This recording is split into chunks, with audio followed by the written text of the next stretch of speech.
Okay, welcome everyone to today's show, and we are very excited to be introducing you to Christopher David Mitchell. Now, Christopher had life-saving surgery at 27 years old for treatment of ulcerative colitis, apologies, and now lives with an ileostomy bag for the.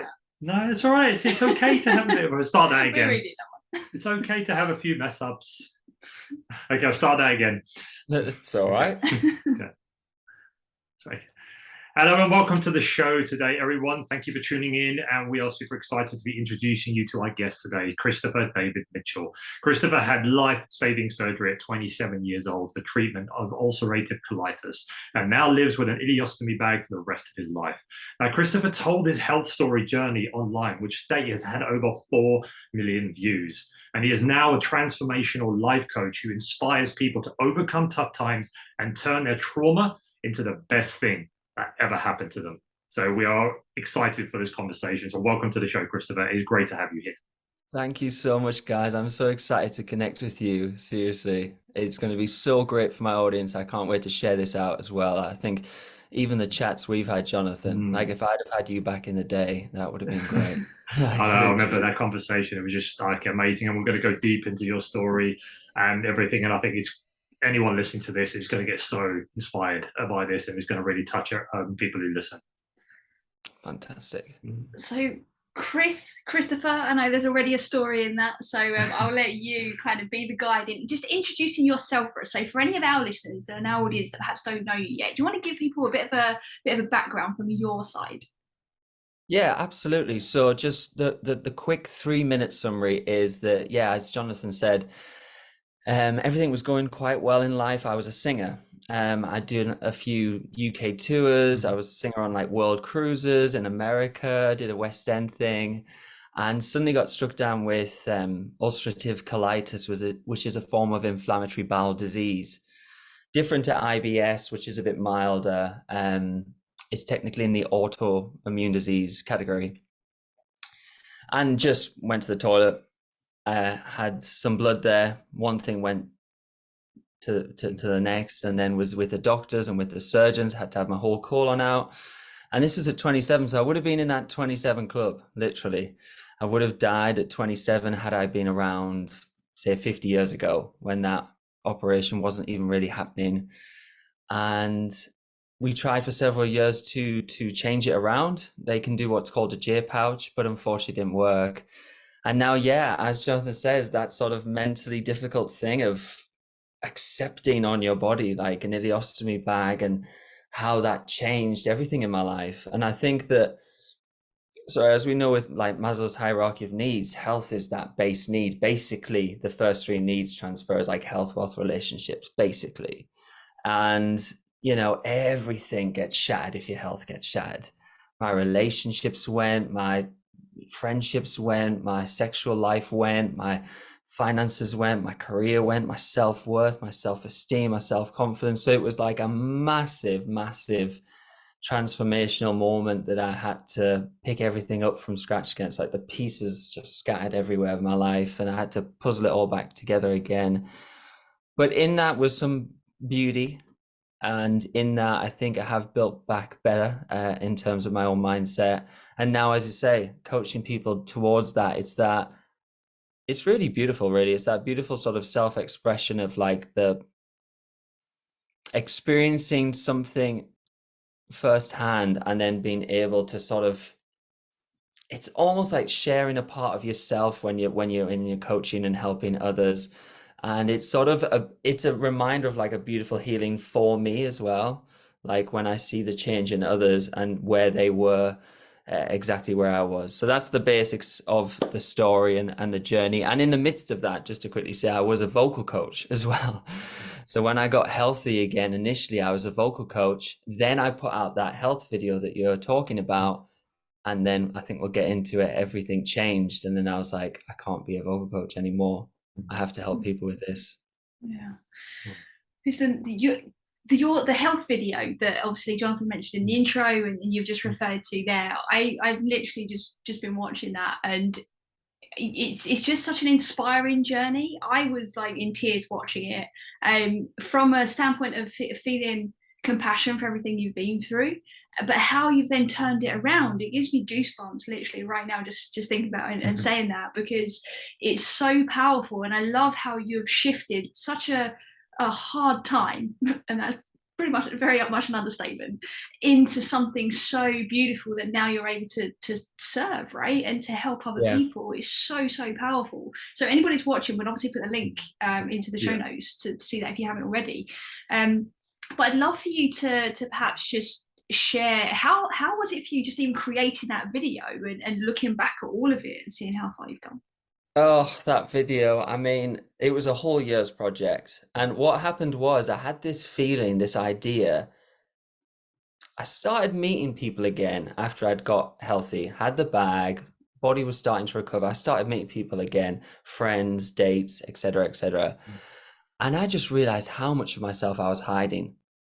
Like that whole journey of the health, it probably took about, it was 2013, it all crumbled with a life-saving operation. And then I had a final, actually second life-saving operation, 2017. So it was for a good 4 years, maybe 5 years. And I'd not told anyone that whole time. I'd not been putting it on Facebook. I'd not been tagging me in hospital. I didn't want the sympathy at the time of, oh, who are you and stuff like that. Maybe I was embarrassed, maybe there was shame, but I didn't tell hardly. I told a few close friends, obviously, and family, but that was it. So I think it grinded my gears a bit in the end, though, that everyone just thought I was just some lazy guy who just fallen off the wagon. And I think there was this need to be seen, this need to be heard.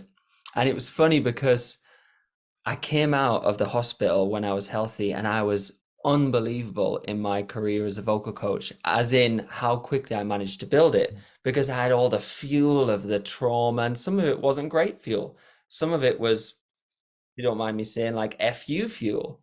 You know, some of it was, you know, all the emotions of going through a traumatic experience fueled me wanting to do well in my career, wanting to be recognized again, wanting to be seen again after being on the sidelines of life for so long. And just to quickly say that I coached Boy George, who you know because you're Brits.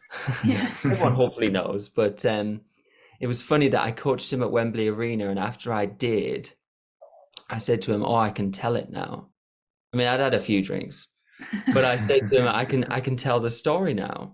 And it dawned on me that I wanted to tell it all along. I just didn't want it to be a sad story. And I didn't feel it was complete without that resolution of the fact that I came back and I did something. And when I was coaching Boy George at Wembley, I was like, I feel like I've got my life back. Like, this is the moment when I feel like I could tell it now. So that's how it came about. But then even to try and do it, I remember asking like 10 of my closest friends, and I think about 6 of them said, don't do it. Wow. And I went to a counselor and he said, don't do it. So I had so many doubts, but then I realized they're just telling me that their truth of where they're at within their development and their consciousness. Yeah. And so I had to trust my intuition. It was really difficult. There's so much power in sharing your story. Anybody listening to this that's experienced any kind of trauma or anything they feel like needs to be shared, part of them that perhaps they're hiding, it's essential to express, whether that is sharing your story in the way that you did through video, or whether that's writing, painting, telling your closest, you know, loved ones, whatever that is. I think that need to express is just our innate nature, right? It's a big part of who we are, and it leads to then the next thing, right? Absolutely. It's just like exactly what you said, is when those people are telling you not to do it, it's their perception, or they wouldn't do it. It's not about you not doing it. And I think that's so important. When people tell you not to do things, is like, when you think, I'm going to do this, don't do it. You're going to fail. It's going to be scary. It's like you're going to get people bringing you down. That's that person's perception of what they think is going to happen if they share their personal story. And it's nothing to do with you. So it's important, like, if you've got so many people telling you not to share something, that's a sign you've got to share it. If you've got so many people trying to hold you back and tell you don't do something, that's a sign to do it. And I think that's so important in life, is be that difference, that 1% of people who steps out of the crowd and does what nobody else or most people won't do. Because that story, well, is clearly, you see from the views on YouTube, that story inspires people. And someone could be watching that and experiencing, it may be something similar, it may be something completely different, but they may be going through a traumatic experience in their life, and that story could be the one thing that makes them take action to find help and seek advice to get from where they are now to where they want to be. Exactly. So the more you share, the more inspiration that you put out, and people will respond to that. But you will get more people who will try to hold you back than the opposite. But that's a good thing. Yeah. That means you're on the right track.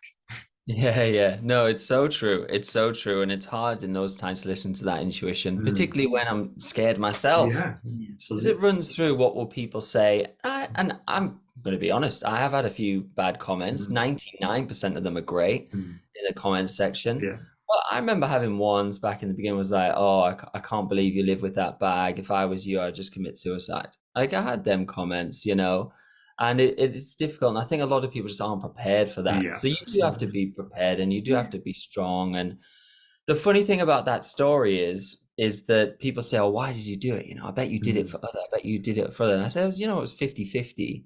And I think a lot of decisions should be 50-50 personally. You don't want to be so selfish in your decisions, but also so self-sacrifice. But something like that is the best of both worlds. You can inspire others, but also it's a healing for yourself. And my shame, my embarrassment, all that went. I suddenly stepped into like being proud of who I was, and it gives you a sense of empowerment. I mean, it's that thing of, what do you fear the most? And then someone says, oh, I could never get on the beach in a bikini or whatever. I was like, well, that's what you should do. Yeah. So it's like, what did I fear the most? Yeah, taking my top off in front of people. So what should I do in a video in front of millions? I should just take my top off. It's funny, literally when I was watching that, I said to John, he's actually in such better shape than the majority as well. And given everything for that to be the case, like it's just inspiring. And also the other thing about the video is it's just such a great reminder of how sacred life really is. And I think when you then step into that moment and you put yourself in the spotlight and you really own who you are, well, I want to know the next part of the story. Tell us, like, what's happened since the video as well. Well, the funny thing is, if I'd have been a bit more savvy at the time and realized how well that video was going to do or something, I would have said, hey, come join my new program or whatever, and it would have gone amazing. But I had no idea when I put it out that I was going to be a life coach. Absolutely no idea. It wasn't like a marketing thing at all. Hence why. So I finished the video. I felt this relief. But then I went on and I was still a vocal coach. And then I went on and I started a new music company, and we had a recording studio in London, and I went on my merry way and did other things for about a year. And then the comments kept coming in, I kept getting emails, one in particular, I remember a lady saying she was going to commit suicide, and she changed her mind because she saw my video. And it slowly just started dawning on me that I went from being inspired by the vocal coaches in the music world to the personal development coaches in the personal development world. I realized that personal development was the thing that changed my life, not music. And this sounds harsh, but it's really true, and I don't mind saying it. But this took a long time to realize that the vocal coach wasn't my life purpose, but I didn't know what else to do. I was ill. All I'd known was singing. It was the vehicle to get my life back on track, but it wasn't the thing. And there was a next level to go to. And as you say, when you tell you, I spoke to a guy who's a coach called Mark Matusik, and he helped me out a lot during this time. And he said, when you tell the truth, your story changes. And when your story changes, your life is transformed. And that was what happened slowly but surely. Like, it uncovered a more authentic me by telling the truth. And slowly but surely, but it took about a year, I realized that I wanted to be a quote unquote life coach and help people with that.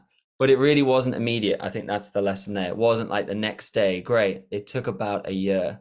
to really slowly think, oh God. And it was hard because I'd had success with the vocal coaching.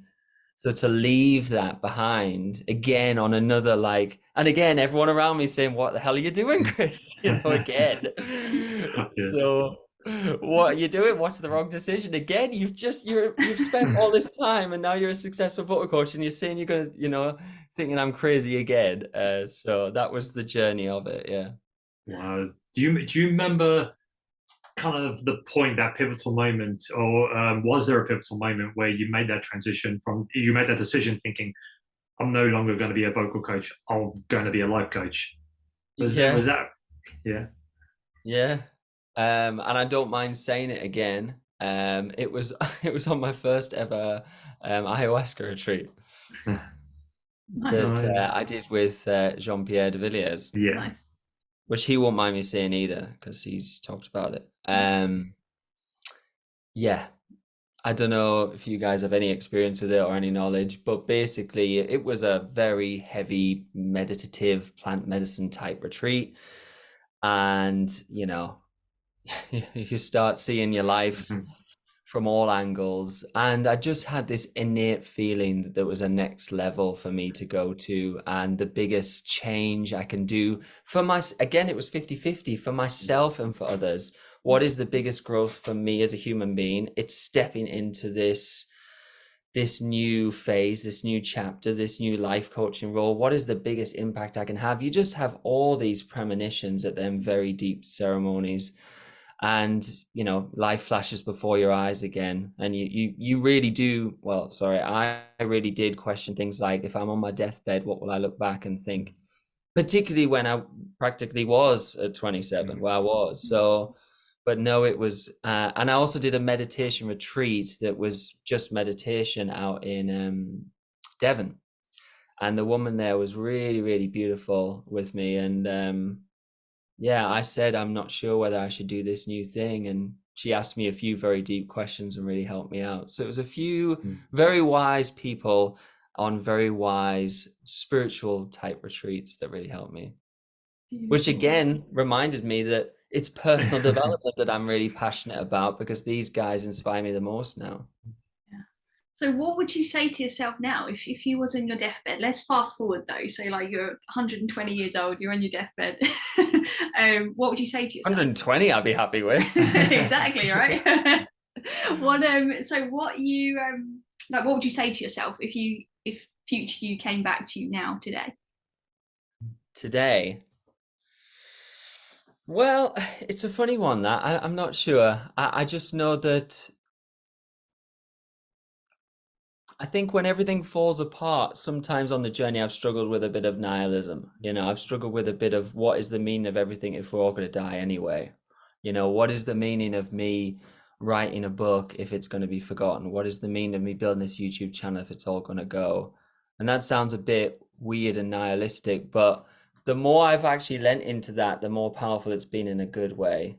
And so I do find a lot of meaning in it now. And I think that if I'm going to be here and do one thing with my life, then I want to look back and I would want to be proud.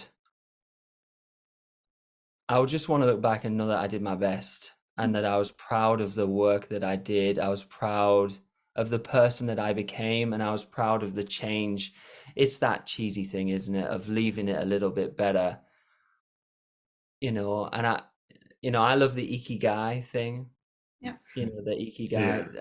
I ran that by on the Vocal Coach Life Coach. And so, but the main thing there with that is, how can I really serve the world the best? Does the world need another vocal coach? Maybe not. I'm not sure. Was I good? Yeah. I got booked out and stuff. But does the world need a guy who's got a bag to be out there, to taking his top off, to climbing Kilimanjaro, which I might be doing next year, hopefully? Yeah, the world needs that guy a bit more. So it's just that it's that I was proud of what I tried to do, even if I didn't fully achieve it.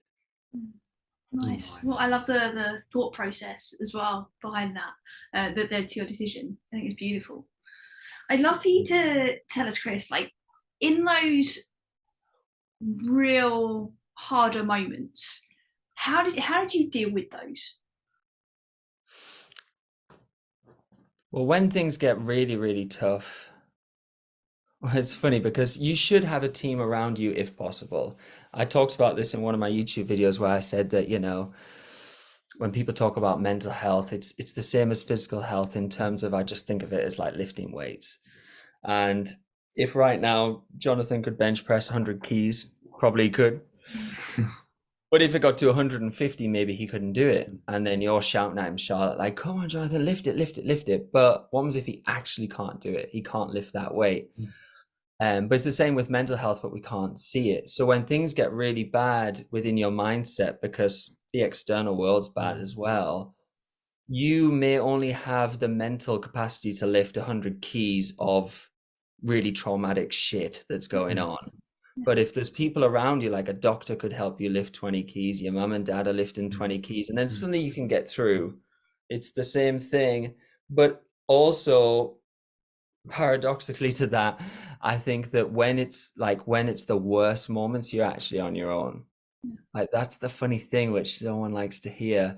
But really, when it's the darkest moments, like when you're there at 2 a.m. and you can't walk to the toilet, or my bag's leaked and I've just shat literally right in front of me, all over my stomach, and I feel disgusted and I'm crying.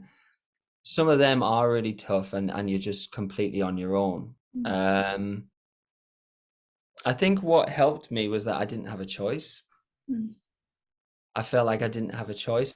It's almost like if you have a choice, then I think you can choose to maybe survive or maybe not.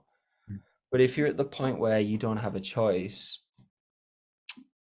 then something switches in you. I think there's something evolutionary, genetically, I'm not sure, but there's some switch, there's some programming that happens where you just go on like red alert. You just go on focus mode and you just get through. So it's funny, just as an example here, before I got told I had the ileostomy bag for the rest of my life, I didn't really like it. But when it was definitely told to me that I was definitely going to have it for the rest of my life, and there was no more, maybe it's going to work out, maybe it's not, I had to quickly switch around because that's it anyway. So at that point, I started to love it a bit more, and I started to be a lot more at peace with it because I realized that this is the only choice anyway, so I have to accept it. Beautiful.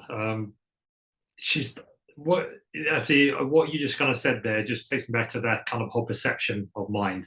Is I think it's so powerful. One thing we don't realize is how powerful our perceptions are of how we perceive the world, how we perceive what's happening to us or for us. And I think your story is just a powerful case of that. Is what you've gone through, and other people in the world have gone through some really traumatic experiences. But some people have kind of not been able to come out of that and let that weigh on them, and their mindset is just everything of doom and gloom and nothing's going to get better. But you obviously managed to switch that perception around to start thinking of what you're going through as a gift, as something that's happened for you, something to make you stronger and more resilient for that. So I'd love to use kind of your opinion on the whole mindset, the whole perception of what goes on in our lives as individuals, and how powerful that is when we are going through these hard times. Well, when you're actually going through the hard time, you're in survival mode and you're not journaling, planning, meditating, anything like that. Or certainly I wasn't. You're in the red, you're in the survival mode, and there's a switch that happens. I heard a life coach once saying that you are built to survive, and there's a switch that happens of human survival. If you've ever been attacked or whatever, you just switch a bit. So in that moment, you're just on automatic. But when you get out of the hospital, the mindset can be healing, and it takes time. But then, yes, you can reflect on, okay, like just to share some practical things, you could write down all the things that you believe just happened to you in hospital. Like, I got an ileostomy bag, I'm really ill, I can't do this, I haven't got energy. And then you could try and flip them around to say, okay, what good came out of this situation? Okay, I've learned who my true friends were. I feel like I am stronger as a person. And sometimes you're fishing, it's like rough. It's like maybe I could, share my story at some point to inspire others, or, you know, maybe I can find this new career. And sometimes you have to dig, because your identity, actually, it's a good point to mention my name, really shifts through those massive traumatic moments. And, when people say what doesn't kill you makes you stronger, I think it's true up to a certain point. So we want a bit of trauma, but not too much, because if it's too much, it's too traumatizing, the system will shut down. And that's when suicide happens, when you can't see a way out. So I like to think of it as a video game, which is that if you play the video game of life on easy or medium difficulty, and you have an easy or medium type difficult life wandering around, you're not that good a player. But if you play on hard, especially if it's a choice, then but even if it's not, you have to be a better player to get through the game. You have to have more skills to get through the game, and you have to become more efficient in what you're doing, or else you're just not going to get through. But obviously, if the game feels like it's too hard, you're going to give up and game over. And that's suicide, when someone just thinks, this is just too hard. But certainly, if you can be edging around the slightly hard difficulty, you can appreciate that it will make you a stronger, better person.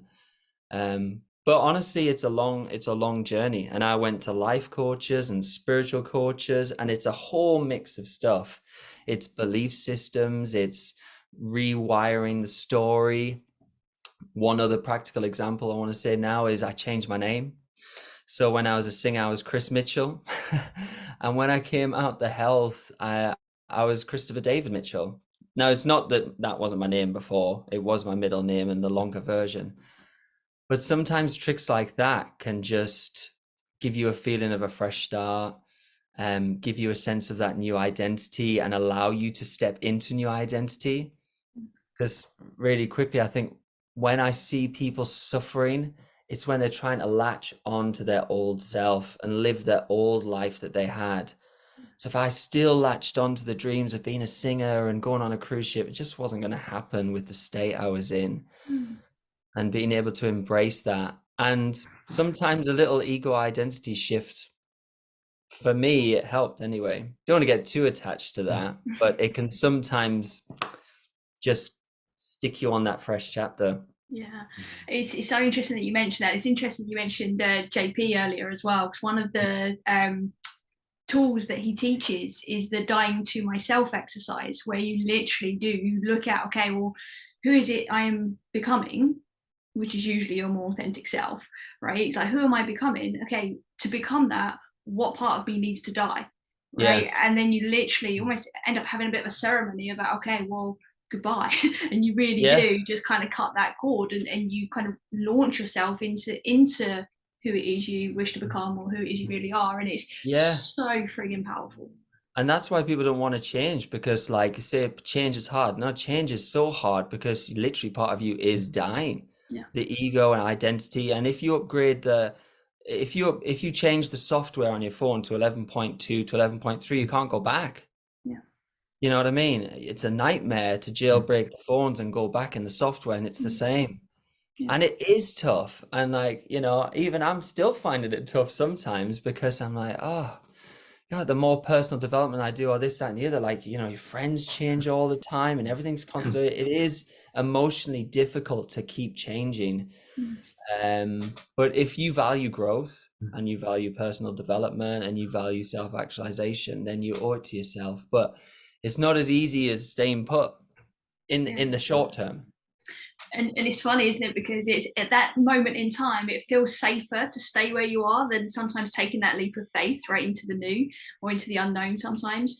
But that's really an illusion, right? Because actually there's something within you that isn't settled. There's something within you that is trying to move, right? To evolve in one way or another. So I think it's really important to try and at least reflect and look at, okay, am I living in an illusion? Is it actually harder to stay here than it is to go there?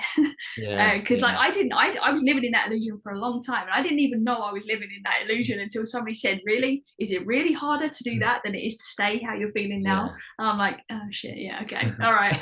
you got me. So well, I'm curious to know your thoughts on that. What the how hard it is to change, and if it's easier to stay put. Exactly, yeah. Yeah, it's that thing of, if you do the easy things now, life gets harder down the road, and you do the harder things now, life gets easier down the road. It's that truth of, you know, the easy thing to do in life is just chase dopamine hits, and everything's so accessible, isn't it? You know, we can just sit around and there's endless videos, there's endless everything. It's hard to sit down and write a chapter of your own book. It's sometimes hard to do a YouTube video. You know, it's not all bliss. I've actually slightly argued with JP on this one, because sometimes he puts out such a great message of how it all flows like easy, and I'm like, man, it's just not sometimes. And from who I've spoke to, I think it's quite normal and natural. And I just think that when you're trying to make big change in your life, we just get that ego backlash. That ego backlash, as it's called, which is the sense of identity. And you should expect that. So expect to be in a bit of a rut at times, expect to be a bit doubting yourself and lazy. It's basically that thing of your ego is trying to keep you in like a center. So if you go out, you know, bearing all with taking your top off in a YouTube video, shifting everything, it will try and drag you back. It will try. So you'll feel that self-sabotage. And I expect it now. So the next big change I make, I'm going to be like, come on, self-sabotage, where you at?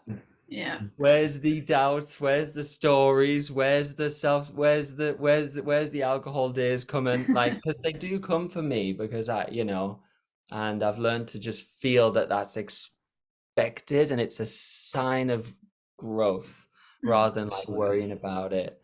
But no, the ego backlash is real. Absolutely. It's just so aligned and agree with what you said. It's when people are class themselves as lazy or not doing anything, it's nothing to do with that. It's those resistances that come up. It's that ego is putting you back into your comfort zone. And like you said, it's normal. And if people can realize to stop fighting it and to stop judging it and criticizing it, and start to see it's a natural part of our growth process, and see it and approach it with compassion and kindness. Exactly. And start to see, oh, like you said, oh, here it's coming up again. It's trying to pull me back. Okay, I accept you. I see you. Thank you for teaching me this lesson. But I'm choosing to lean more into the person I'm becoming. Yeah. So you're not fighting. Go, oh, bloody hell! This feeling's come up again. I don't like it. It's trying to keep me back in here. Trying to make me watch Netflix. I don't like this. It's horrible. It feels like crap. Yeah. And you're really trying to resist and fight against it, instead of just accepting it and knowing that, like you said, it's normal. It is a normal part. And the more you accept it and the more you can kind of approach it with compassion, the easier it becomes to just kind of let that feeling go and just start to move yourself into that growth part, the bit that is uncomfortable, and it becomes a bit more comfortable. Exactly. And again, to be expected from an evolutionary standpoint, because when we were back in tribes, the equivalent of me going off, doing my own thing, different to what the tribe says, and I'm ousted, I'll probably die. Yeah. I'm on my own out there, I'll probably die, especially if I was a woman. It's a lot harder. But still, as a man, I'd probably die. So what's the modern day equivalent of that? I'm going to go off, tell my complete story, take my top off in front of like millions of people and do my own thing. So like part of the program is like, you're going to die. Like, what if you do that? But in a way, like, you know, and, but we have to realize that the sort of monkey brain, reptilian brain, will play tricks on us, but actually in most situations, we're not going to die, or nothing terrible or that terrible is going to happen. So yeah, you got to be prepared for that along the journey. It's that thing of like, it's personal development journey is like one big cold shower. In terms of, if you go for the dopamine hit first, like the pleasure, like the sex or the the recognition or the alcohol, you feels great in the moment, but then after it's worse, and the spiral is going that way, up, down, need another one down, and then you go lower every time. But if you actually go for the hard thing and you dip first, cold shower doesn't feel good, then you spike upwards. Muscles don't feel good when doing it at the gym, then you go upwards. Resilience doesn't feel good because it's a mentally tough thing, but then you go upwards. So you're actually going, you go for the dip and then you go up more, you go for the dip and you go up more that way, as my fish hand.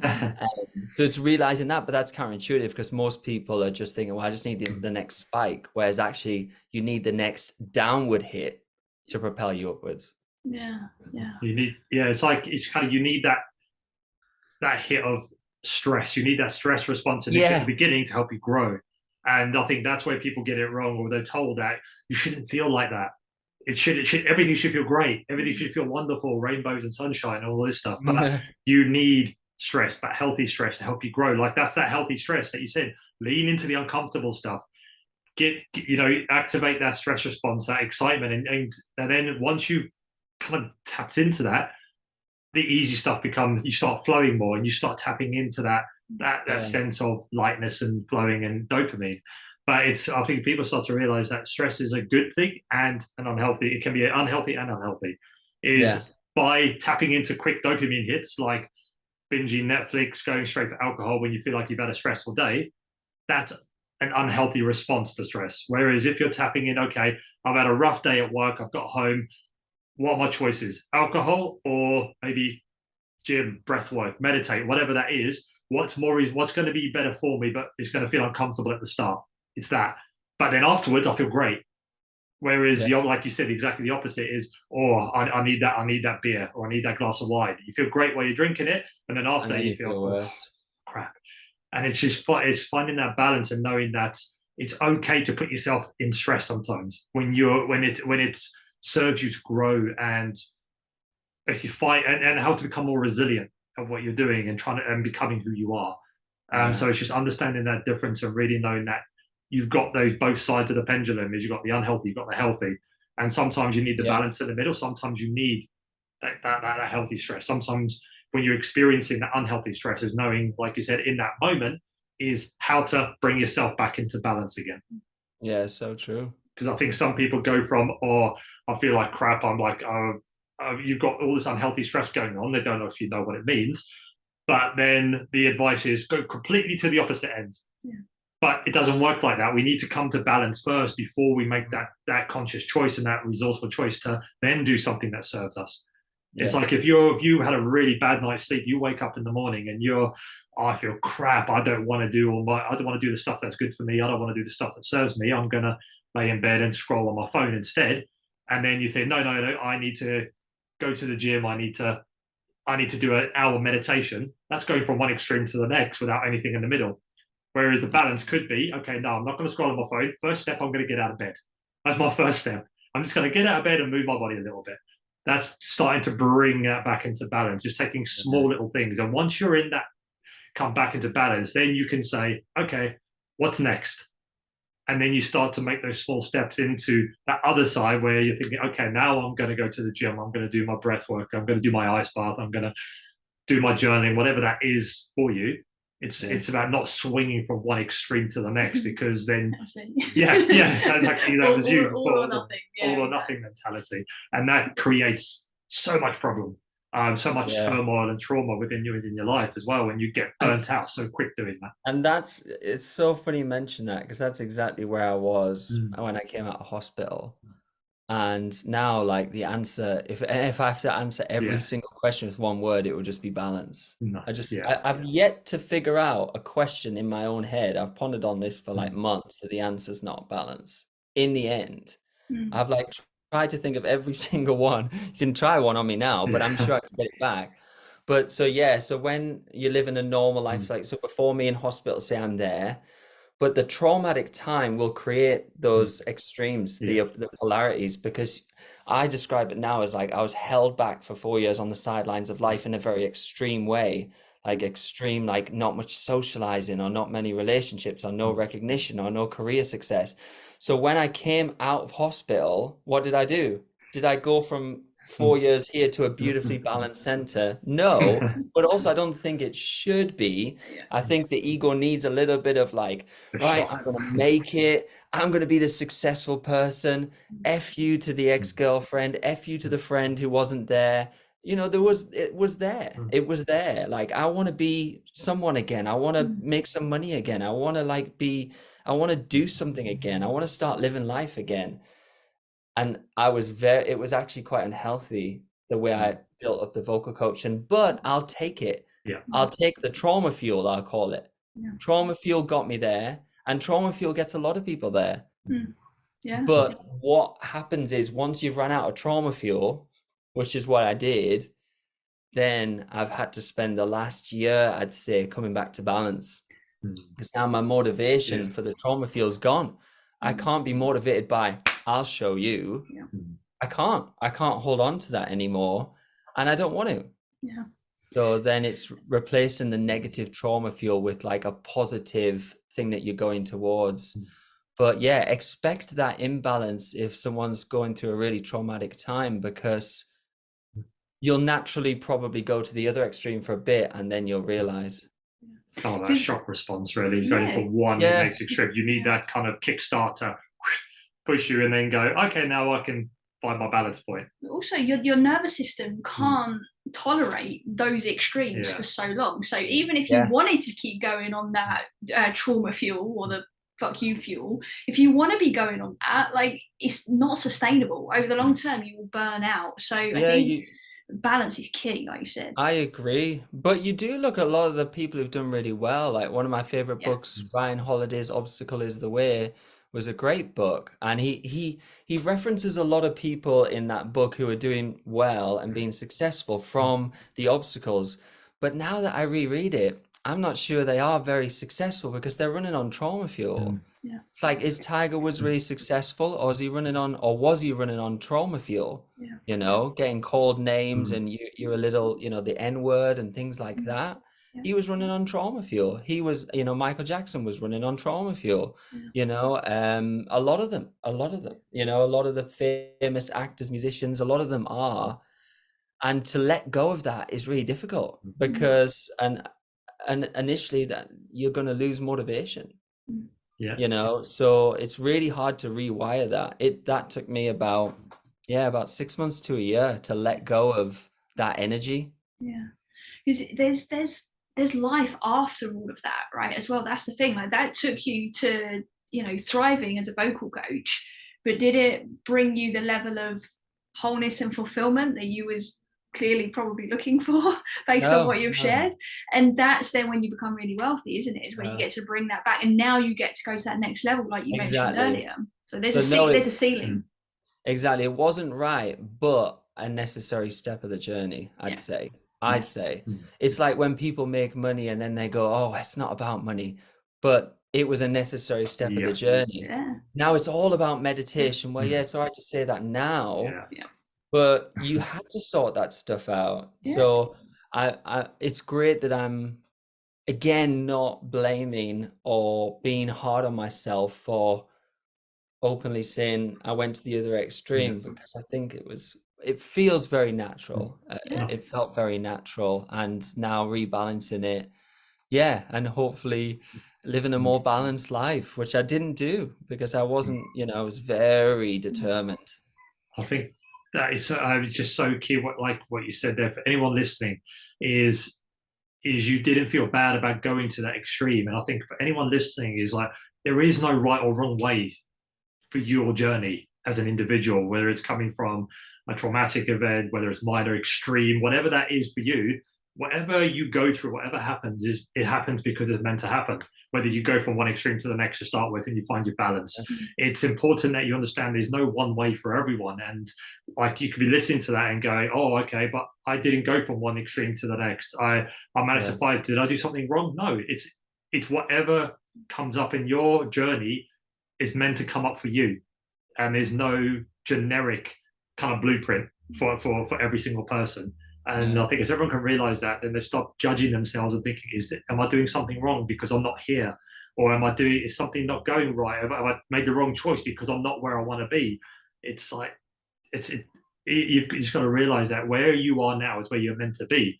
And as long as you're constantly, again, questioning things, you're asking yourself those questions and finding out who you are and actually leaning into becoming who you are, then you're going to, then the next day you're going to be where you need to be, and so on until eventually you get to where whatever years you're creating. And that could be a week, it could be a month, it could be 10 years.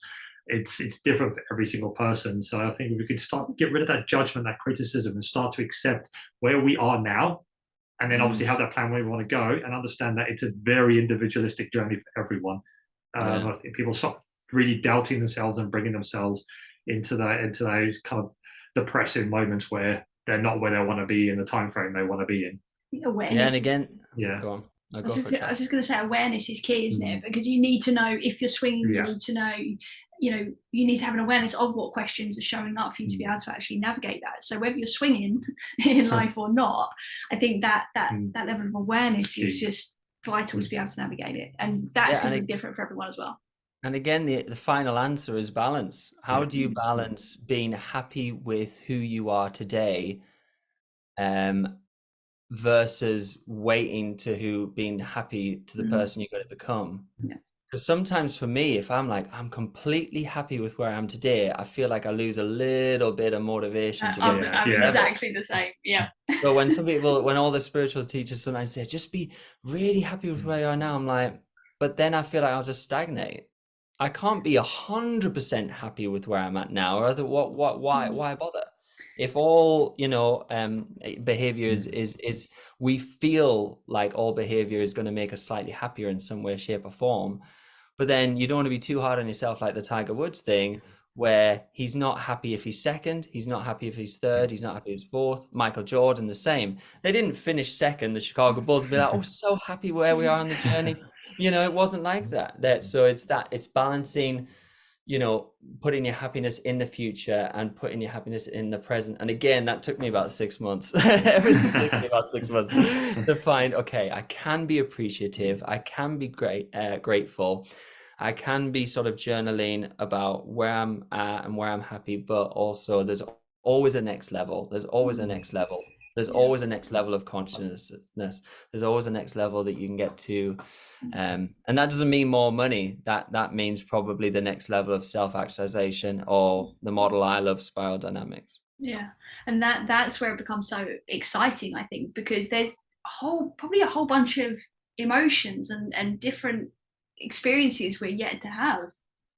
So you think you're happy now, you think that you're experiencing peace now, but it's very, very different when you're then on a trip on ayahuasca, if I for say example. to you now, like, what's going to make you happy, Charlotte? You're going from, like, let's call it level 6 in life. Yeah. But you know what I mean? There's infinite levels, but you are going to answer based on your paradigm, worldview, everything. You have no idea what that might look like in 20 years' time. If I asked you the same question, you couldn't even comprehend what happiness is to maybe a yogi like Sadhguru or something like that, a stage turquoise and spiral dynamics yogi. So when the question is like, will X make you happy? Well, it depends where you're at in life, because if you're a kid, maybe it's a lollipop. If you're a teenager, maybe it's sex. If you're an adult, maybe it's money. And if you're an older adult, maybe it's purpose and giving back. It's always going to be evolving and changing.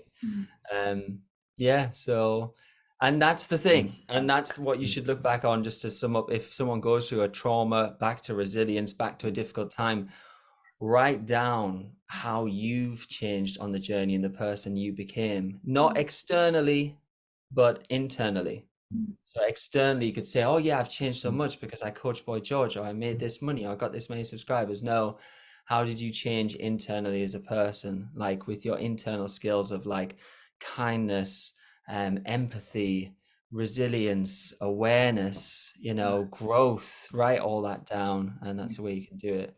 I want to ask you guys a question though before we go. In that, what would you have told? Because I want to put this out to my channel and subscribers, and a lot of them do have autoimmune disorders and IBD. So I guess my question would be: you guys are the stress guys, the expert stress guys. What would you have said to, say I was pre-surgery, and say I was going through all that, and the autoimmune disease was there, and And, what would you have said to either me before that operation if I came to you as a client, or say all my viewers who are listening who've got IBD, who are not in a good place, and maybe they're stressed about it? What is the keys that you could keys of wisdom for my audience who might be suffering from autoimmune diseases and getting in a stressful state about that? I think the first thing to recognize is that, when you're already experiencing a lot of physical stress and then you attach even more stress to it, so your stress then is fueling even more stress, you're already setting yourself up for more stress, more turmoil, more struggle, longer healing processes. All of those things become compromised.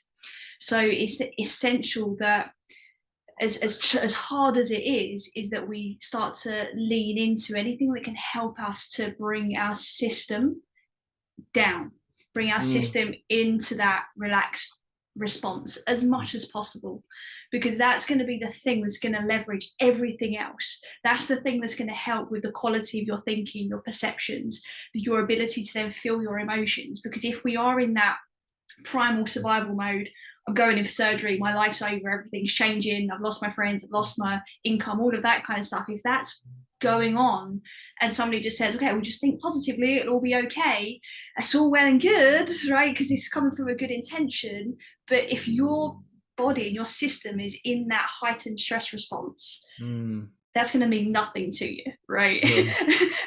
So I think that's probably the first thing I would have said, with obviously compassion, because nobody can, even if you've been through the exact same experience, you've got the exact same condition or disease or operation coming up, it's still such a unique personal experience of what's happening. So it's just a case of being understanding, letting them know they're not alone. Yeah. It's just having, I think it's also then coming back to that connection between our whole being, and it's that connection between the mind body that is important as well when it comes to healing ourselves. And that's a perception of our thoughts. Like Charlotte said, if you're going in, if something's happening to you and you're then compounding that by the thoughts that are running through your head, the feelings that are coming up, you increase inflammation in your body, which increases your stress response, which when that happens, your body cannot heal itself. It cannot come down. Everything becomes into red alert zone. So everything you put into your body, food, liquids, thoughts, emotions, everything becomes a bit more toxic. And the longer we hold on to all that thought, it becomes even more toxic. It's stuck within our body. So, for example, I could take a physical example of food.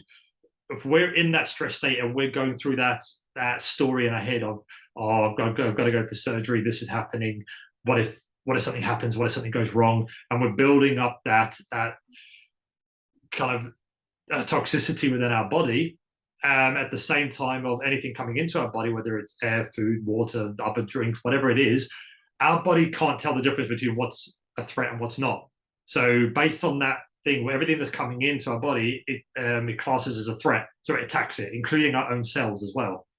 So like Charlotte said, by bringing our nervous system down, our autonomic nervous system, and tapping into that rest and digest, which you can do through journaling, through breath work, just conscious breathing, is slowing your breath down. That is, for me, that's the number one thing I'll say to anyone. It's the one thing you have with you all the time. It's completely free, and it's the quickest way to change your state, is to just slow, deep belly breaths will help to switch that stress response off and help you tap into that rest and digest. Just slow, deep breaths in through the nose, out through the mouth, and that will help to switch the nervous system into a more resourceful state, to be able to deal with the thoughts, the emotions, the inflammation in your body that's accumulated from the illness you're experiencing, but also the thoughts you're thinking, the feelings you're feeling, all this stuff. So it's a combination, like what Charlotte said, but from a physical perspective as well, is understanding that you've got to breathe. Breathing is the gateway to every system in our body. And usually if you look at the research and that on a lot of illnesses, a lot of diseases, it comes back to a chronic inflammation in the body where we're constantly in that state of fight or flight for too long. And our body is not in any resourceful state to deal with that. It's constantly just attacking everything. So we've got to get that nervous system down. We've got to calm it down through using our breath, through even how we eat, how we be staying hydrated as from a physical perspective, but also changing our perception of our thoughts is, which I know is hard in that moment. It's definitely difficult, but it's what's going to help calm the nervous system down. It's for me, like I had IBS, which is a very minor form of IBD. It's like I suffered that for a few years, and that got worse with stress. Obviously, the more stress I did, the worse it got, the more debilitating it got. And then the same with my chronic back pain. The more stressed and angry I got, the worse it got, to the point where I'd in fact, my vision, I wouldn't be able to see clearly. And it wasn't until I started to learn that connection between how I think, how I feel, and how my body actually functions, where I started to tap into that nervous system and started to help bring it down and just see the calming effects that has on the body. I just really add to that. Like, so for sure, it's like breathing for all the reasons we've just mentioned.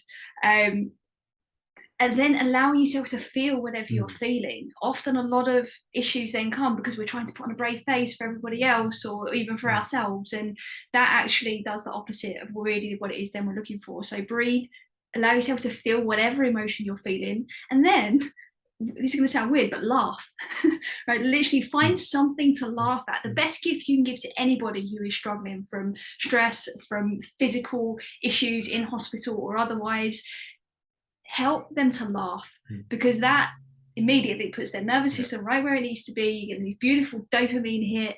You're just breaking that pattern. You're breaking that space that they're in, whether that be mentally, physically, or emotionally. And from there, everything else can become a little bit lighter, just a little bit, or even a lot. Yeah, for sure. Man, I'll have to invite you guys to connect with my community and do a little session with them and stuff. So yeah, We'd be honored to. Yeah, fantastic, man. Really amazing. Yeah, and I totally agree. And it sort of just reminds me, just before I finish, it goes back to that thing we were saying about dipping through a slightly bad patch in order for it to get better.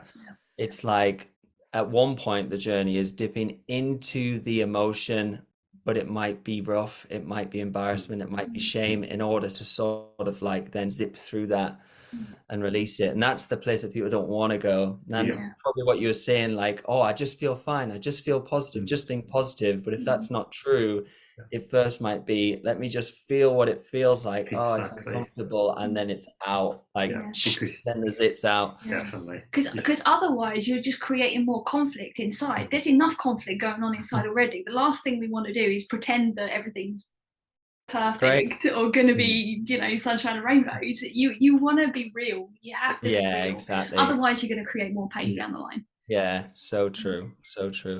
Amazing. So Chris, any other words of wisdom before we wrap this up? Oh, I don't know. I don't think so. I think I've said most of my things in terms of what I would do again with traumatic situations. Words of wisdom. Last word of wisdom would be